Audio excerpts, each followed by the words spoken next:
Predicting the entire 2024-2025 Premier League table. In relegation zone, 20th place, I've got Leicester City. They've lost their head coach. They've hired a new one, but with some financial fair play issues, they may get deducted points, and they've lost Dewsbury Hall, their best player. In 19th, I've got promoted side Southampton. Decent team, but they just don't have the quality to hack it in the Prem. And unfortunately, I'm being boring, but I've got Ipswich going down as well. I hate to say it, but this new Premier League era is the three teams that come up are the most likely to go back down, and given Ipswich lack of quality, you think they're almost guaranteed to. But out of the three promoted sides, for me, they're the most likely to stay up. In 17th place, I've got Wolves. The underlying numbers last season were not great, even though they did okay that season. I think they're going to drop a bit more than what people think. In 16th place, I've got Nottingham Forest. Just not good enough. Financial fair play issues. They're signing weird players. I think they'll still be safe though. In 15th place, I do have Everton. Originally, I had them much higher, but they've lost Amadou Onana, and they're going to lose Braithwaite, probably. That's two of their best players, and I think they might slip down. Potential financial fair play issues too. In 14th place, I have Brighton. They're just going to slip down. They're losing more good players. Some of their signings are questionable, and I just don't rate them. They've lost their head coach as well, De Zerbi, obviously. In fact, I think Brighton are a small chance to get relegated. As are West Ham. Obviously, Piquet is going to be gone from football. They've got a new coach, Lopetegui. I do rate him, but not enough to get top 10. I think West Ham are going to drop. In 12th place, I've got Brentford. Injuries killed them last season. If they have Tony fit this season, they're going to do alright. In 11th place, I have Chelsea slipping all the way back down the table. If they had kept Poch,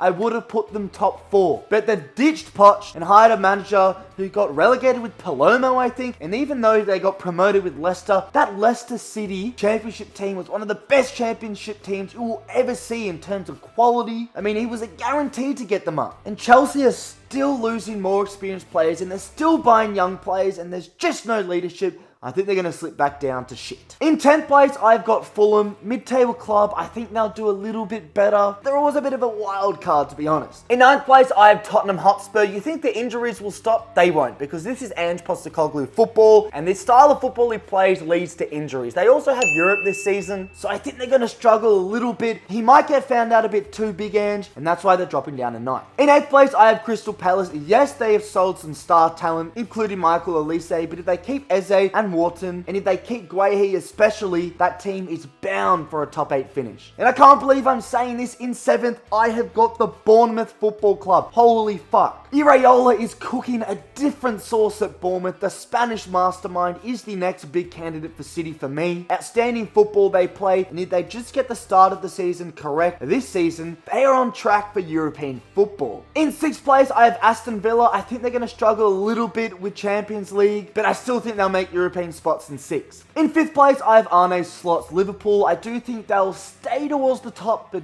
just drop off a little bit. Given the new coach, it's going to be a new era for Liverpool. They could well finish even lower, but I've still got them doing alright, given they're going to probably keep Van Dijk, Salah, and those types of players. In 4th, I have my club, Manchester United. Manchester. The reason I have them in 4th is we are signing players of generational talent. Lenny Yoro wanted to go to Madrid. Fuck no, you're coming to United. And at the time of recording, we look to be signing Ugarte, De Ligt might come, and we're already signing some talent up front. Ineos has us cooking, but I still think with Europe, we might struggle to finish in the top 3 places. If you're up north from the UK, you'll be loving this shout. In 3rd place, I have got Newcastle. You would think Eddie Howe stays at the job, not going to fucking England. But think about the injuries Howe had last season. No Europe, I believe, for Newcastle, because United won the FA Cup, which is a great opportunity for them to just focus on the league. And when Eddie Howe gets the signings he wants, yes, they're probably going to lose Bruno Guimaraes, but I still think they'll make Champions League football. In 2nd place, we all know it's one of Arsenal or City, but I've got Manchester City to not win 5 in a row, and there's one sole reason for this. Last season and every season before that, Pep has given the players a reason to win the Prem. Last season, it was no team's ever won it 4 times in a row. He can't use the same this season saying no team's ever won it 5 in a row. We have to do it for David Silva. And I think the incentive will be greater for my first place team, Arsenal. It's time Arteta has won the league, 2nd twice in a row, 3rd time lucky. I mean, they probably should have won it last season, but you know what? They're going to sign the right players, and I back Arteta to not only get the job done in the Prem, but win a couple trophies elsewhere. And that is